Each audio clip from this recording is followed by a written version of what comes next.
Hey there, folks. Let me be the first to wish you a feliz año nuevo. Feliz Hey, Año Nuevo, Eric. Chris, are you as astonished as I am at the good fortune?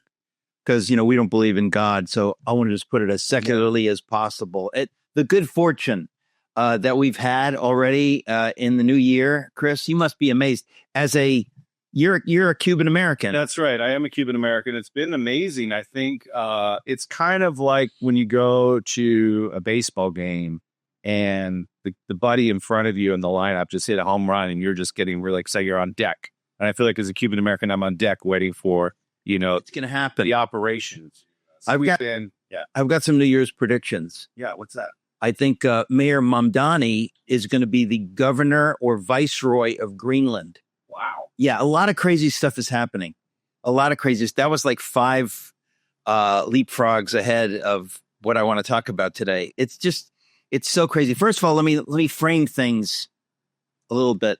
I've been working very, very hard on finishing my book on the American Revolution. So if I seem punch drunk, the only explanation is I am punch drunk. I don't know which way is up. But we are in a moment going to get very serious. I'm going to be talking with Rod Martin, the great, the amazing Rod Martin, to go over everything with regard to what just happened in Venezuela and so on and so forth. We're going to get serious. But before we get serious, we're going to get not serious.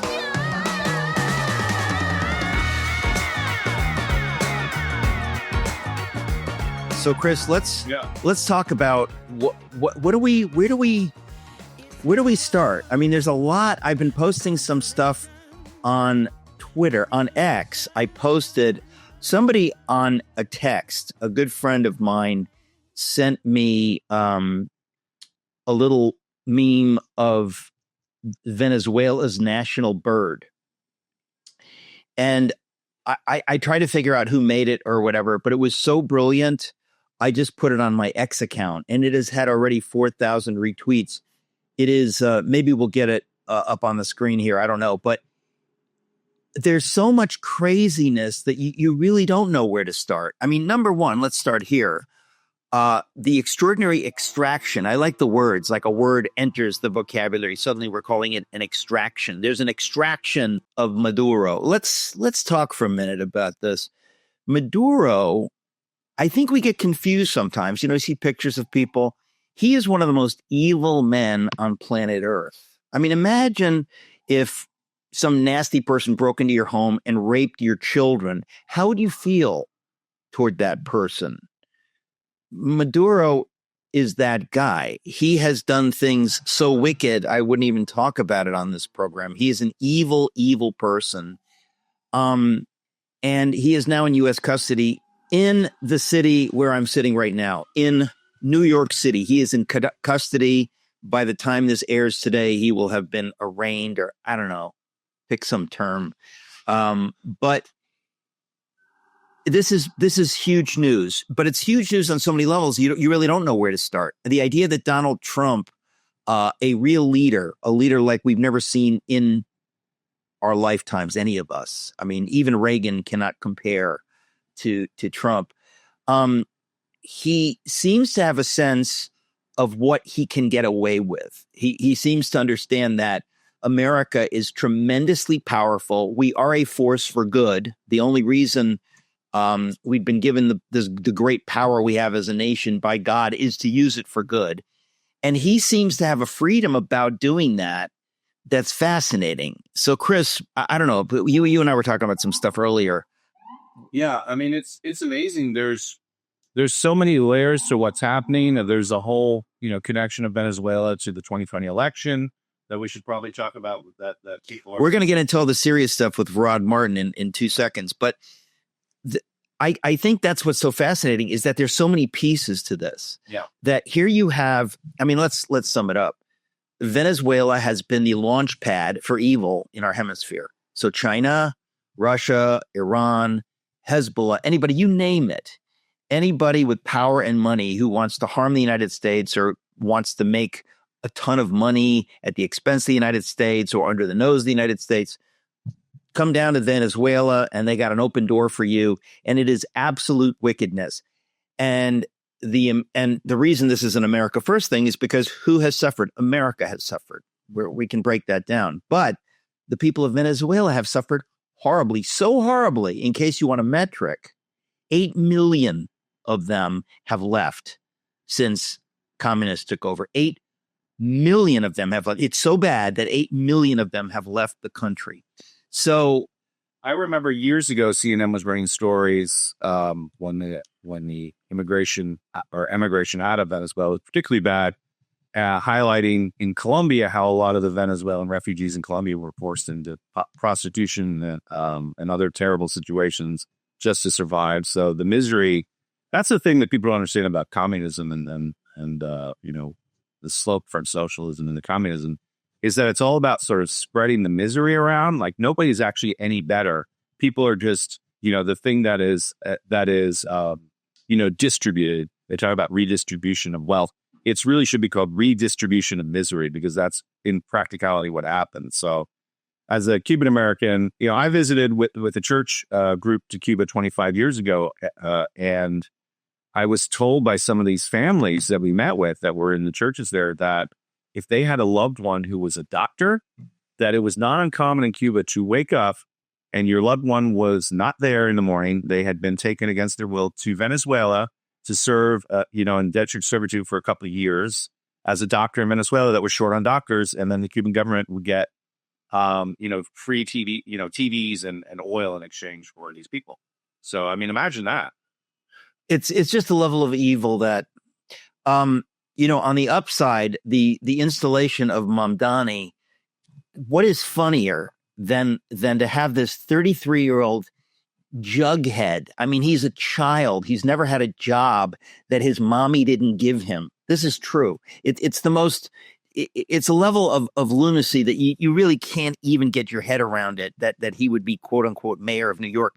He knows nothing. He's a Marxist, Jew-hating lunatic. So he gets in power, dares actually to say, whatever, you're leaving the coldness of rugged individualism for the warmth of collectivism, actually praises collectivism in his opening statements. And 5 minutes later, Maduro is extracted by some rugged individualists and put in a holding tank right here in the city where Mamdani is mayor. This is hilarity. This is a movie that you'd make up and you say, that's so stupid, but I'll watch it. There's nothing else on. It's so crazy. So this is happening. Again, we're going to break it all down in a second with Rod. Is there anything that we should cover before? Yeah, there actually is a little bit of breaking news from the raid today, making the sort of the headlines of it. Oh, I know what you're referring to. We saw, listen, a lot of this stuff you're not allowed to see or you're not allowed to show. I mean, obviously President Trump saw everything, but you can't show it. But we have some sources. Legally, we are not allowed to show this, but come and get us, okay? Come and get us, coward. Come and get us. So we're going to show, Chris, how do you frame this? What is known as a Delta Force, planned this operation for weeks, and they have different abilities that they're allowed to share, but some they're not. But we have a source on the inside. I won't go into detail. Well, let's be clear.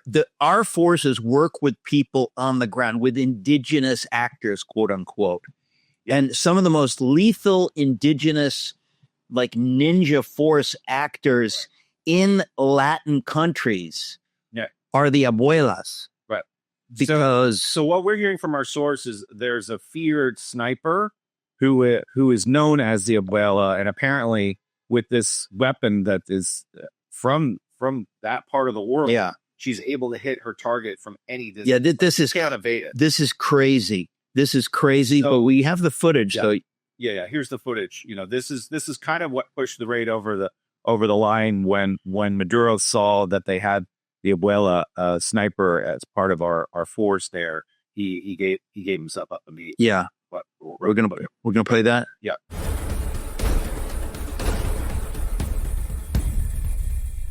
There it is. Well, Never before filmed. I have to say, the fact that this audience got to see that, folks, you're the first human beings to get to see that footage. And as I said, we don't have any authority. International law says we cannot show you that, and yet we just did. International law says we can't take Greenland, and by the way, I'm going to be the viceroy of Greenland. I said, Mamdani, I think I'm going to be the viceroy of Greenland, and Mamdani is going to be in the cell next to El Chapuyin, who's going to be next to Maduro, who's going to be next to the Ayatollah. I'm pretty sure this is true. All right, listen, we've said some things here. We cannot really, we can't say any more than we've already said. So should we go to Rod Martin to get serious? I think people have had enough of this nonsense.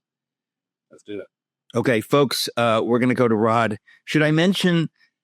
We need to thank everybody before we go. This. I should have said this first. This is such happy news. Oh my gosh.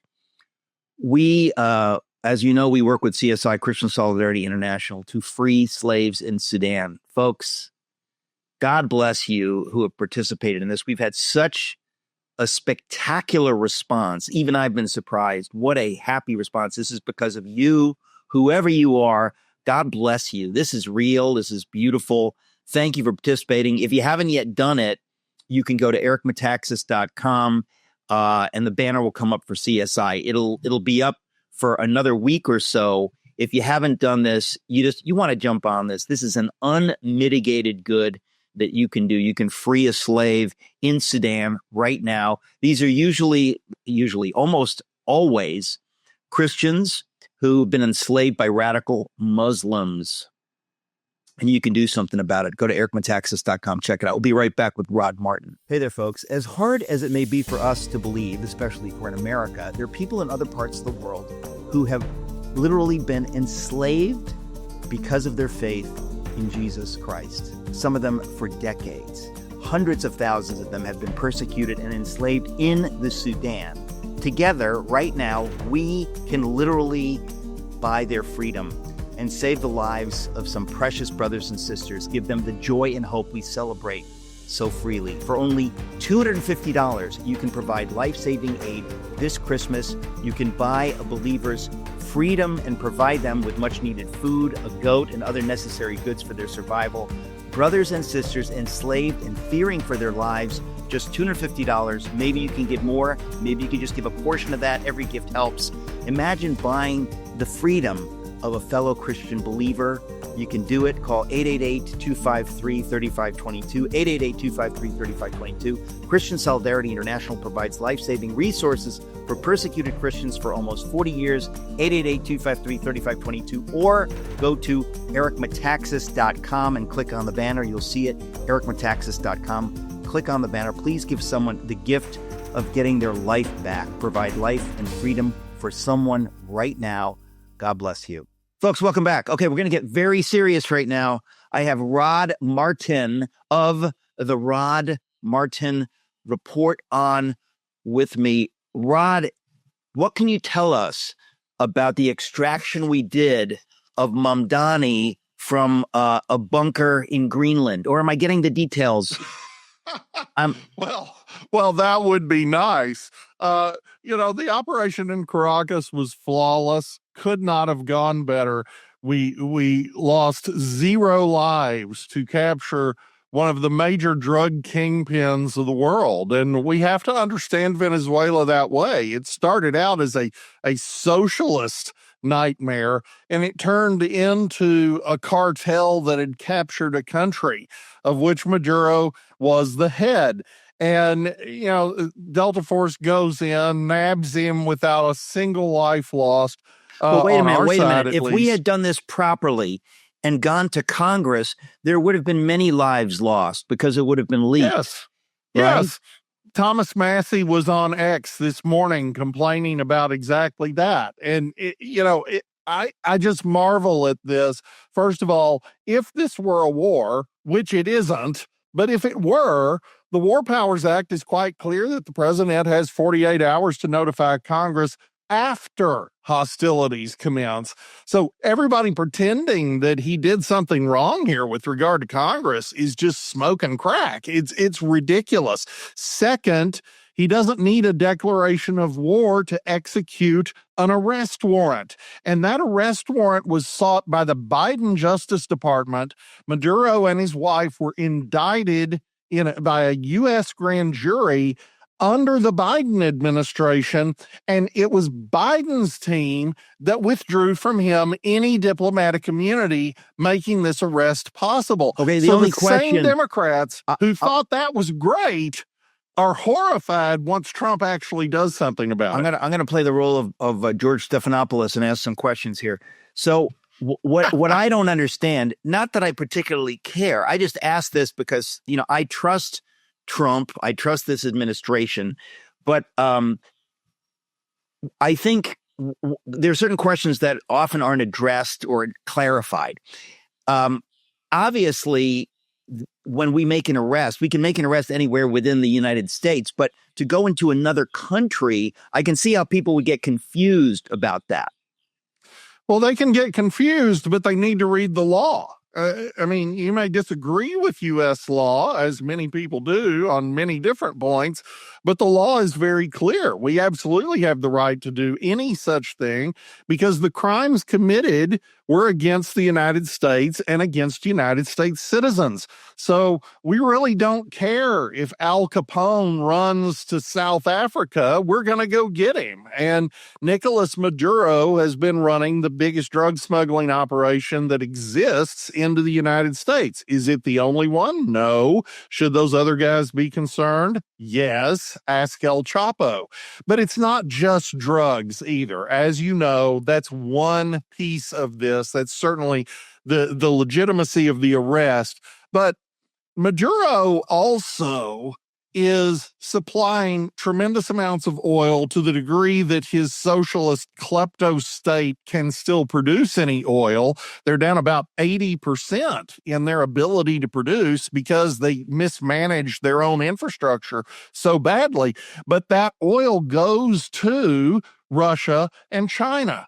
So we're cutting off sanctioned oil that is propping up Cuba, propping up Putin, and of course, helping the communist Chinese who are doing everything they can, along with the Iranians and the Russians. Who would even think of the Iranians in the Western Hemisphere? But the Iranians, the Russians, and the Chinese establishing significant military and intelligence presences in the Western Hemisphere, operating from Venezuela, which, in case anybody missed it, is just across that ocean out there from where I'm sitting.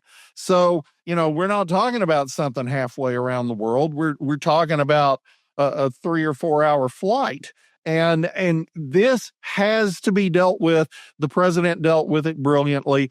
My guess is you're now going to see Cuba in a world of hurt. I don't know how they survive the year. And in addition to that, you're going to see Venezuela transition to the free market democracy that it ought to be. And I don't think that's going to take any meaningful boots on the ground at all. Again, playing the role of George Stephanopoulos, I guess people, well, there's a few things. First of all, we know that there's so many pieces to this. That's, I think, the genius of it on Trump's part. Yes. That he's saying this is not a win-win. This is a win-win-win-win-win. This is so many things at once. First of all, yes, he is putting the hurt big time to every one of our enemies. Every single one of our enemies. China all at once, freaking out. Iran freaking out. We can talk about Iran in a minute. Freaking out. Russia freaking out. Whatever. And I think, again, we've never seen this in our lifetimes. We've never seen someone who has the ability to exercise authority and leadership on this level. We've simply never seen it. Trump knows that he's doing good for the whole world by doing this. And he knows everybody's going to scream. They're going to say, excuse me, what about this? What about this? I mean, the UN Security Council, I want to fall on the floor with laughter. They're meeting to discuss. Does anyone in the world care what the UN Security Council care? I mean, it's just, especially not since we're just going to veto anything stupid they might do. but I mean, I think Trump, again, when we start thinking, where can we go with this? I think he should bulldoze the UN building into the East River at this point. It's like, come and get me, UN Army peacekeepers. It is so preposterous that we have even allowed them to exist on American soil. They are in bed with thugs and dictators. So this morning, they're getting together to discuss, or today to discuss this. There's tremendous comedy here, but let's talk about the big picture. The theft. Trump keeps talking about the communists. Chavez seized American assets. ExxonMobil, Phillips Conoco, gigantic American companies that had invested billions in Venezuela. So the communists come in under Chavez and basically take it and then say, well, we'll pay you back. And they never pay us back. So they stole what belongs to us. And every useless president until now has done nothing about this. Well, and this has been arbitrated in multiple international fora. This has been taken to the International Court of Justice every single time the American companies win, and Venezuela just thumbs their nose at them. So, okay, we're not going to apologize anymore for that shockingly expensive U.S. military that you and I pay for every April 15th. Actually enforcing the property rights of American citizens, not apologizing. Sorry. And I know we've had people all over the media this weekend going on, no blood for oil. Well, first of all, we didn't shed any blood. We lost nobody. And second, yeah, actually, it's America's job to protect the rights of Americans. Now, how does that benefit Venezuela? Well, first of all, it doesn't have to, but it does. And we're proud that it does, because the deal that the socialists broke, was a 50-50 split. The Venezuelans provide nothing except access to the oil fields. The American companies come in, put up all the investment, all the technology, all of the risk. Every bit of risk is on them, and then they split it 50-50 with Venezuela. Okay, how is this bad for Venezuela? And the truth is, we've seen how good it was, because since the socialists nationalized those fields, their production has dropped 80%. This is a country that's sitting on the largest proved oil reserves on Earth, they can't feed themselves. I just read that the worth of the oil in Venezuela is 17 trillion. Yes. Trillion. That we know of. Yes. And there's really only one market for it, because though the Chinese are buying it, and certainly the Venezuelans are using it to subsidize Cuba, and the Russians are dependent on this same shadow fleet that the Venezuelans are using, doesn't change the fact that the refineries on Earth best optimized for this particular kind of oil are all on the U.S. Gulf Coast. So for Venezuela to prosper, they need to be able to sell to the United States. So again, win, win, win, win, win. Well, just to make it simple, right? It's sort of like I buy a big piece of land in Texas. Somebody discovers oil on the land. I, with my writing hands, don't know how to extract oil. No. So somebody comes don't have in the money and says, listen, we're going to make you very, very rich. We know how to extract the oil. Give us permission to extract the oil. We will extract the oil. We'll give you 50%. Deal. Everybody becomes a billionaire.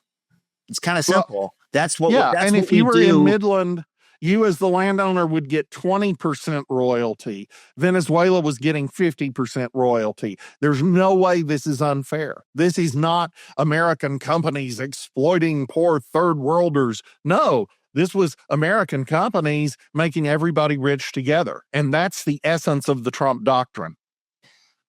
It's the Don Rowe doctrine, I believe. I checked the history books, the Don Rowe doctrine.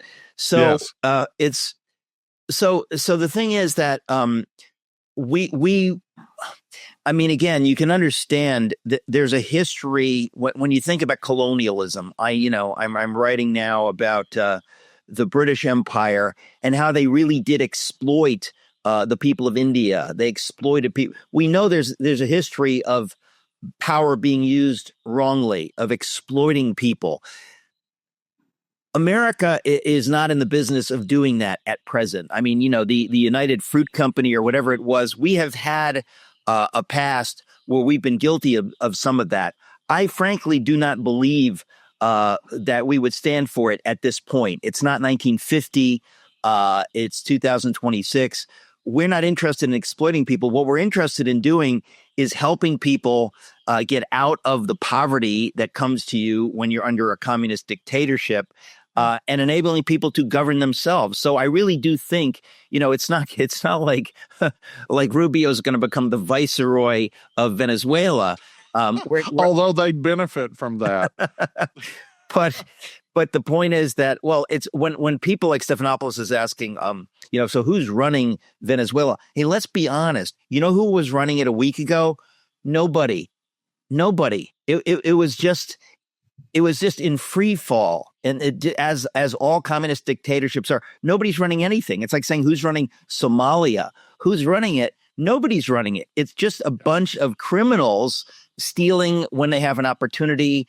It's an absolute mess. The infrastructure has broken down. So we're not talking about taking over Switzerland here. What we're going to do is go in there, ideally, and help them with their infrastructure, help them create a government. It was interesting what Trump said about Machado, who won the Nobel Peace Prize recently. Can you talk about that? Well, it's important to remember that Machado didn't win the election. Machado was the opposition leader, but backed a different candidate because she was barred from standing. So when he says she isn't likely to become president, short of a new election, she isn't. I mean, she has no more legitimacy to be president than Maduro did. Now, how do you get to a transition? My guess is because this president doesn't seem very interested in invading and spending 20 years occupying anybody. My guess is that the threat couldn't be much clearer. We just indicted and arrested Nicolas Maduro and his wife for conspiracy, and you guys are the co-conspirators. So play ball or you're next. Or else. And there's no question that we can take all of them if we want to, and they know it now. So my guess is you get a managed transition with a lot of kicking and screaming and complaining and everything else, and eventually you get to a freely elected, legitimate government. Give it a few months. It took 6 months after the loss of the Falklands War for the junta to devolve power on an elected government. I think you see something like that. You're dating yourself and me by referring to the Falklands War. So let's, for the little children in the audience under 40, let's just explain to them. Back in a magical time called the 1980s, there was a woman named Lady Thatcher. Actually, her name was not Lady Thatcher at the time.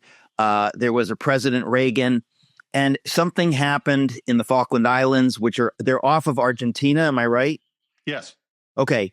And it was kind of a similar thing where the world was shocked because England, Great Britain asserted its authority and went in there. Now, you want to talk about why we went in there? Well, the British had colonized the Falklands a very, very long time ago, 1820s, if I recall correctly. And those islands have never belonged to Argentina in all of history. And there was a military junta in control of the country. They thought that this would buttress their power. It would be a walkover. The British are half the world away. There's just going to be no problem taking these islands of sheep herders. And I'm pretty sure that they said, "Come and get us, cowards. We're waiting." Yeah, exactly. Yeah. Exactly that. Just like Maduro. And Mrs. Thatcher did. She she assembled an armada and sailed to the South Atlantic and kicked the Argentines out of a country that, by the way, speaks, like 100% English. They're all English people. So, the idea that the Argentines had any right to this is absurd. Well, needless to say, the political result of that at home was the exact opposite of what the generals had hoped for. They ended up losing power, and pretty quickly you had a democratic government. And I'm not going to pretend that it was the best in the world, but eventually you get to Javier Milei. So, it's better if people get to rule themselves, as Venezuela is about to get to do. I would just point out that if I'm going to talk about the Falklands, I have to talk about Taiwan. This is one of the great risks to the CCP. They're not stupid. They read history. They're aware of what happened to the Argentine dictatorship when they failed to take the Falklands. And so when Donald Trump sells Taiwan, the biggest arms package we've ever sold them just last month, and it's nearly all self-propelled howitzers that are aimed, of course, at landing craft hitting the beaches, and HIMARS that are going to hit them while they're in the Formosa Strait. You're reducing the risk that China can afford to try. And that's really the aim. We're not going to go attack the Three Gorges Dam. We're not going to go, kidnap Xi Jinping. We're going to make the steel more expensive than it's worth. And I think as we see China more and more in that box, you're going to start seeing a better and better trade regime as well. It was interesting that last month, while the Chinese are very upset about what the Japanese just said about their willingness to defend Taiwan and about the U.S. arms package for Taiwan, they nevertheless put out a feeler about investing in and co-developing the Trans-Alaska Pipeline for natural gas that we're about to develop. Why would they do that? Well, part of the reason is they realize the jig is up. They need energy. They need it cheap. And if they're going to have to deal with the United States anyway, they might as well make money on it. So I think we're seeing them increasingly corralled. We see Russia in an incredible bind here because of what's just happened in Venezuela, because that same shadow fleet is how they sell the oil that pays for their war. And as you said, all of our enemies are getting a dose of this at once. Hi, everyone. If you were injured in an accident, listen up. We have legal professionals standing by to answer your questions. You can find out if you have a case and how much it's potentially worth. I'm Gina Bellich, along with Super Bowl champ and two-time Pro Bowler Vernon Davis. So, Vernon, tell everyone watching who should call right now. Well, Gina, if you or someone you know were injured in an accident that was not your fault, give us a call right now. You can find out if you have a case and how much money it's potentially worth. Thanks, Vernon. You know, the phones have really been busy. So what kind of calls have we been getting? We're getting calls about all types of accidents, from car accidents to slip and falls and so many others. So if you were injured in an accident, don't go at it alone. Call for a free case review and find out how much your case is potentially worth. Thanks, Vernon. You heard the man. Call now to find out how much money you qualify for. Hey there, folks. Quick word from today's sponsor. When you hear about rockets, drones, missiles, or a terror attack in Israel, somebody has to rush in after the sirens. That is Magen David Adom, Israel's National Emergency Medical Service, basically Israel's 911. They dispatch every ambulance in the country, take thousands of emergency calls every day, and they also collect, process, and distribute the nation's blood supply for civilians and the IDF. Since October 7th, Magen David Adom says they've lost 40 of their people, medical professionals, and 17 ambulances have been destroyed or disabled. And yes, sometimes medics and ambulances are intentionally targeted. But here's what's incredible. 90% of their 37,500 EMTs, paramedics, and first responders are volunteers. 90%. They keep showing up, yet they need the basics, bandages, blood reserves, medical supplies, ambulances, and training. If you have a heart for Israel, please give whatever you can. Every dollar matters. SavingLifeIsrael.org. I think, honestly, that they're in meltdown. The idea that Cuba, I don't know how this plays out, but it's over. ladies and gentlemen. It's over. Stick a fork in it. Cuba is over. Now, the question is the details. But the bottom line is we've choked them. They have they were relying on Russia. USSR, that's gone. So they turn, only eyes to Chavez and Venezuela, and then Maduro, that's gone. So they're being choked. Where do they go? China is obviously freaking out. We haven't even mentioned Iran. No. It seems that the Iranian regime, by the grace of the Lord, is going down. What is your sense of how that plays out? That looks true. Let me just reference Cuba in that connection. The logical players to try to step in and replace the welfare that Chavez and Maduro gave Cuba would be Iran and Russia and China. But that depends on shipments of sanctioned oil. The Chinese don't have any oil, so that's not coming from them. It would have to come from Iran and Russia. Those guys are under sanctions, and Trump just started capturing shadow fleet tankers. So they're not going to be able to get oil to Cuba. Cuba's just toast. And they couldn't have survived the last 20 years without Chavez and Maduro propping them up. So that is a nascent Russian Chinese base of operations, somewhat military, mostly intelligence against the United States that just got a lot harder to maintain in the absence of Venezuela. Now, Iran, as you see, we've got real protests in the streets to a degree that looks regime threatening. The last time we had something like that, the regime acted, in a very bloody fashion within 2 or 3 days.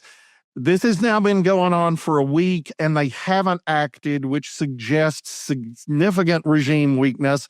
Maybe it is, maybe it isn't. But my guess is we've got a real shot at seeing the restoration of the Shah reasonably imminently. And that would look like Spain in the 70s. That would look like the transition from Franco to a constitutional monarchy that results in a democracy. And that would be a boon to the world. Iran, as a major oil producer that isn't threatening everybody with terrorist groups and nukes, is one of our best allies in the world. The Iranian people love America, and there are a shocking number of Iranians in the United States who fled after the fall of the Shah. But Iran, before 79, was also a key ally to Israel. So the entire region gets safer, and nobody so much as the GCC, because the other Gulf states are not going to be threatened by a regime led by Reza Pahlavi. That's just not happening. These wars just go away. What is the GCC? The Gulf Cooperation Council. That's Saudi Arabia and the you thought UAE I knew that, and their neighbors. Rod? You thought I knew what that was, the GCC? I assume you know everything, Eric. I do. But there's 5 things I don't know. That was one of them. And the other 4, my producer, Chris, knows. So we've got everything covered. But we're talking about so many things, and that's the delight of all of this, that this is a staggering reset. This is an historical, staggering reset. It's like 1776 all over again. You're in a new era. You're in a new world, or at least we're on the verge of a new world that we couldn't have thought of 1 year ago. Couldn't have thought of it. I mean, ladies and gentlemen, a year ago, Biden, the auto pen, was president of the United States. We have come so far, and we know that Trump and his people have been, wargaming this for months to play out. Where does this go? How do we set up this and this and this so that when we pull the trigger, these other things fall into place? I mean, the situation with Cuba, the situation with Iran. Why do you suppose? I think sometimes that Trump does this again just to troll his enemies. To mention Greenland yesterday is just next level beautiful. I mean, I'm kind of looking what's going on there.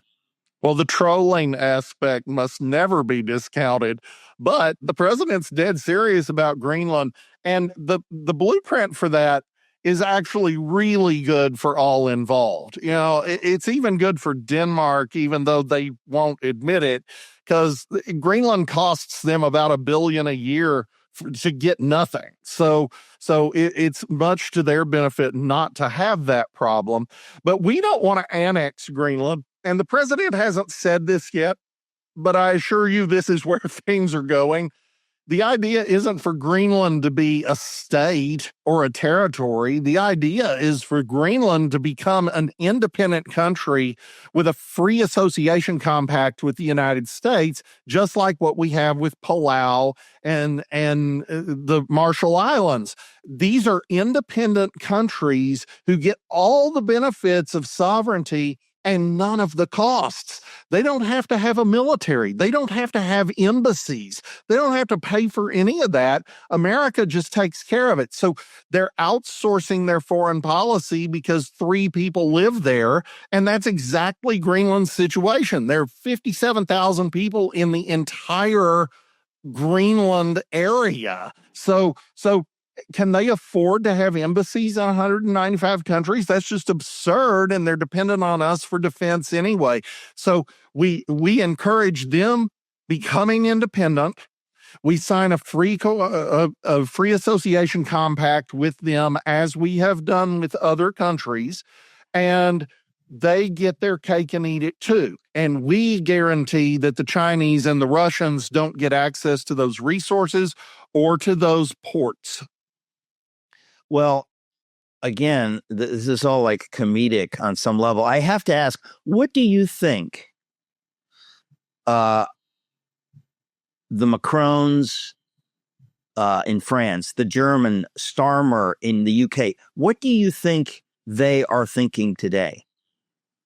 Well, unlike a lot of leaders around the world, they're not too concerned about Delta Force showing up at their door, but they are aware that Trump means it. This is the crucial thing. Donald Trump is underlining and highlighting the fact that we really are going to put American interests first, and we're not overly concerned about what white paper the Cato Institute put out last week saying that we have to follow these 47 steps. We're going to do what makes sense to the leaders of this country for the benefit of the people of this country. And yes, that will frequently benefit all of these other countries, but it's going to be Donald Trump's view of what benefits them. And you better play ball. So, this has been the Trump doctrine as plain as day ever since the Saudi Arabia trip. He makes the commerce, not chaos speech.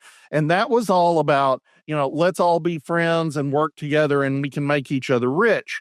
But the undertone was, and if you don't want to play ball, you get Fordo.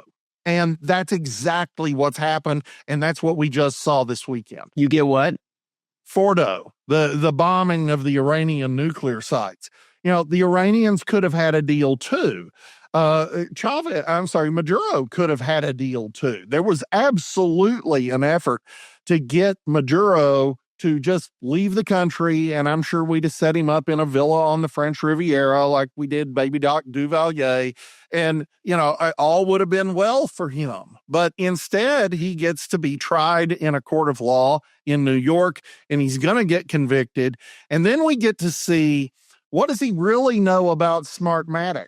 And I was just going to say, it's amazing. About the 2020 We're election, almost 30 minutes and will in, he make a plea deal? and we have not discussed the stolen 2020 election, which it seems to me is probably behind everything in our going in Venezuela. The idea would be that, listen, evil actors who hate America have gone into Venezuela. They have done everything you can do to destroy America. They have pumped criminals across our borders. They have pumped fentanyl to kill our young people. They've done everything they can do, including steal our elections, which you might as well blow up the Statue of Liberty. They have stolen our elections. So if anybody knows about this, there's a guy in Brooklyn right now in a holding tank who knows about this. So it seems that— And his wife. it seems that their best bet would be to spill the beans. Now, I tell you, I would expect somebody from the deep state to want to kill them, honestly, at this point. Very likely, but I don't think it will help them, because this is the dagger over the heads of the rest of the Venezuelan leadership. It's like, okay, we just indicted these two for conspiracy. Guess who their conspirators were? All of you.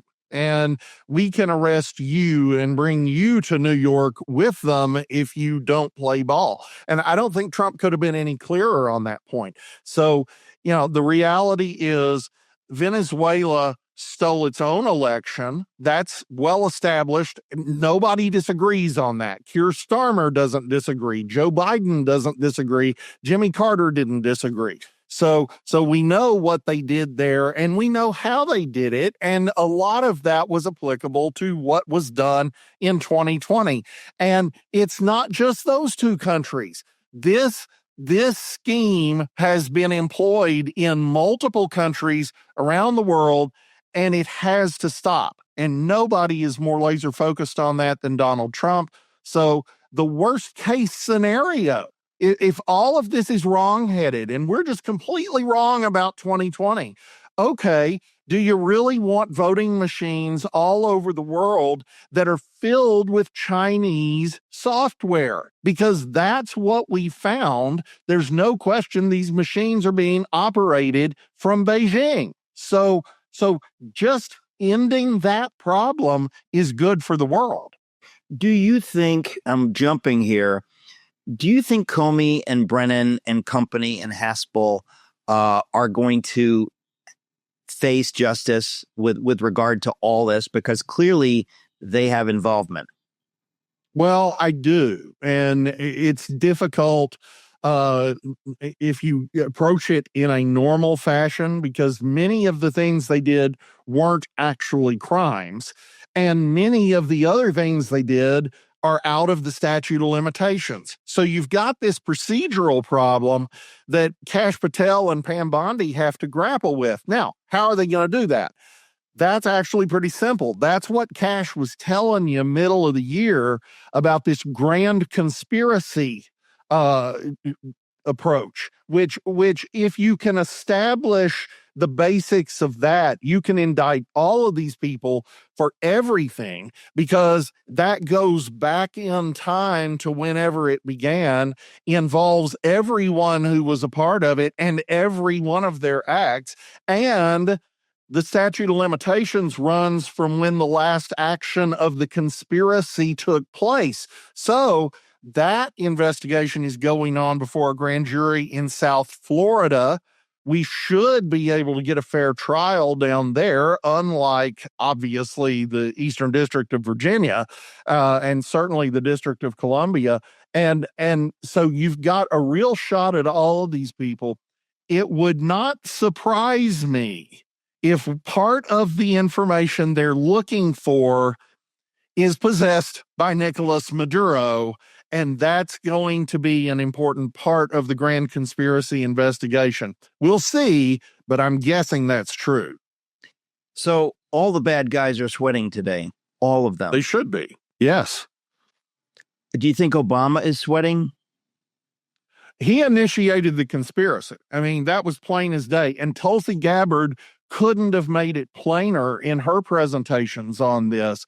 So clearly, if Tulsi has anything to say about this, Barack Obama should be afraid. I mean, it's absolutely extraordinary what we're seeing. Again, this is an historical earthquake right now that it's going to take us, decades to sort through the pieces of what is happening right now. It's like Mount St. Helens blowing. It is. Yeah. There's nothing to compare to this right now. I guess, we mentioned Iran. We mentioned Cuba, China. I mean, if you ever heard a mouse squeak, to hear President Xi say, I don't know what he said. He said something. China never seemed more impotent than when Xi said, whatever he felt to save face he had to say. Trump didn't respond, probably won't respond, which is itself humiliating to the head of China. Well, it really is. And as you know, East Asian cultures are all about face.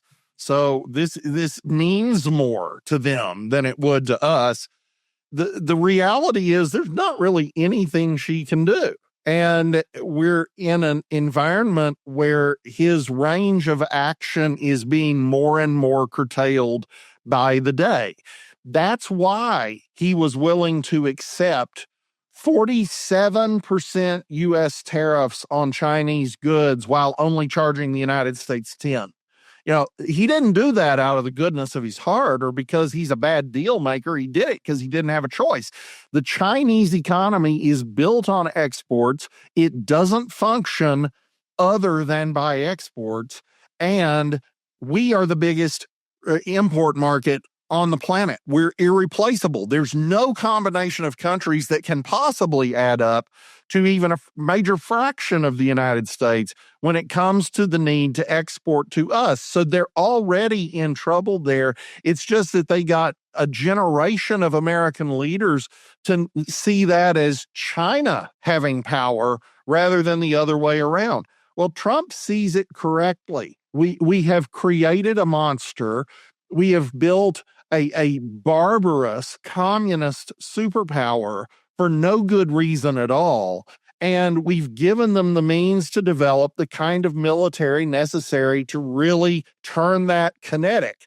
And every single Trump action, it does not matter where in the world, it does not matter if it's domestic or foreign, every Trump action is taking account of that in a containment strategy not that different from George F. Kennan's, with the aim of not attacking China, not bombing China, but making it too expensive for China to bomb anybody else. And that puts them in a box where they have to play nice. And again, the net result of that can be we all get rich together. There's a limit on that, though, for China, which you have been brilliant at articulating for a very long time, which is the demographic collapse that comes from decades of forced abortions under the one-child policy. We now see the lowest adult cohort in China at about 50% of the numbers of the cohort just ahead of it. There's no way to pull out of that tailspin. China's on track to lose 75% of its population by the end of the century. And the truth of the matter is that hits sooner than later because you're going to have this huge bubble of retirees that have to be supported by an ever-shrinking number of young people. And there's just no way to solve that problem. So it's true. We see the dark factories that, they're called dark because you don't need lights. It's all robots and you don't need people to run them. Okay, that's fine. But that just doubles down on your export economy without any new consumption in China because robots don't buy cars and houses. And so their most solutions of them don't have children. actually make it worse. I was going to say there's another dynamic before we go. This applies to Iran and China both. There has been Christian revival. Again, this is underground in Iran, in China, gigantic Christian revival in Iran, in China. Those people have been praying. It seems to me that China is on the ropes, that China, that she is probably hoping to hang on to power. I mean, that's really all he can do at this point, but it's not looking good.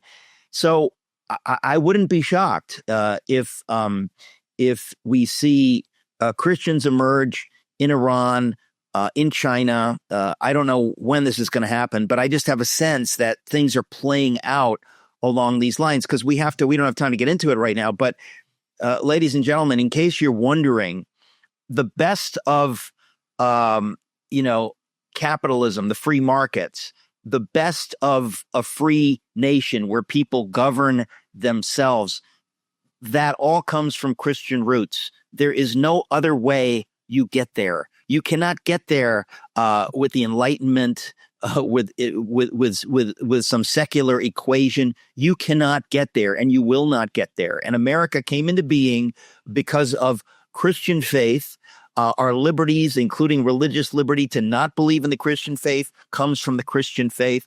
All of this stuff leads to all that other good stuff. And I think we're seeing some of this played out. And again, I just find it comedic almost that Mamdani has just become mayor of New York City as all of this stuff is happening around the world. I don't know what's going to happen with him. I predict he will fail tremendously by the grace of God. Rod, before we go, any final thoughts? There's so much here. I just want to talk to you for days. I just want to say it's going to be a great year, barring, the sweet meteor of death or something. We're about to have an incredible supply side boom. This is already happening. You see it in the GDP numbers in Q3 and Q4. That's going to start touching everyone from the tall to the small as we reduce housing prices and food prices, and we create all these new jobs that are going to come from $18 trillion in new investment in manufacturing in America, which they all told us could never, ever come back. Well, yes, it can, and it is. So this is going to be a great year for every American except Zoran Mamdani. And my guess is it's going to be a great year for Republicans in November. I forgot to say happy supercentennial. This is the supercentennial year of the United States of America, folks. This year will be like 1861, like 1776. There's a new birth of freedom happening. I think that Lincoln spoke those words prophetically. A new birth of freedom happening, and we get to see it. It is a war. We're in a war, but God has created us for this hour to be warriors for his purposes in history. Praise his name. Rod Martin, just a joy to speak with you, my friend. Thanks for being here. And you. Happy New Year. During the horrors of the Holocaust, Corrie ten Boom and her Dutch family, as told in her classic book, The Hiding Place, risked everything to shelter Jewish neighbors in their home. They were betrayed and sent to concentration camps, yet Corrie survived and went on to preach forgiveness and hope around the world. That same redemptive spirit lives on in Ten Boom Coffee.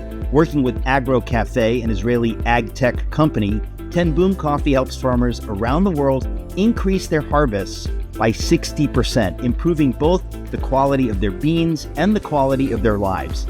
So every cup you pour becomes part of a legacy, one that stands for courage, kindness, and redemption. Visit tenboomcoffee.com. That's tenboomcoffee.com. Taste the goodness that changes lives. Use the code ERIC and save 10%.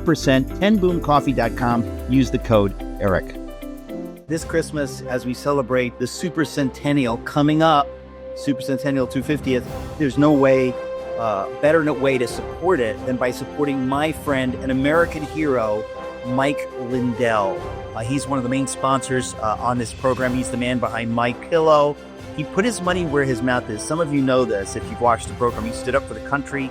He was unfairly canceled by the big box stores. So I want us to stand with him. So please go to mypillow.com. Use the promo code ERIC to save big on pillows, sheets, slippers, everything you need for Christmas comfort.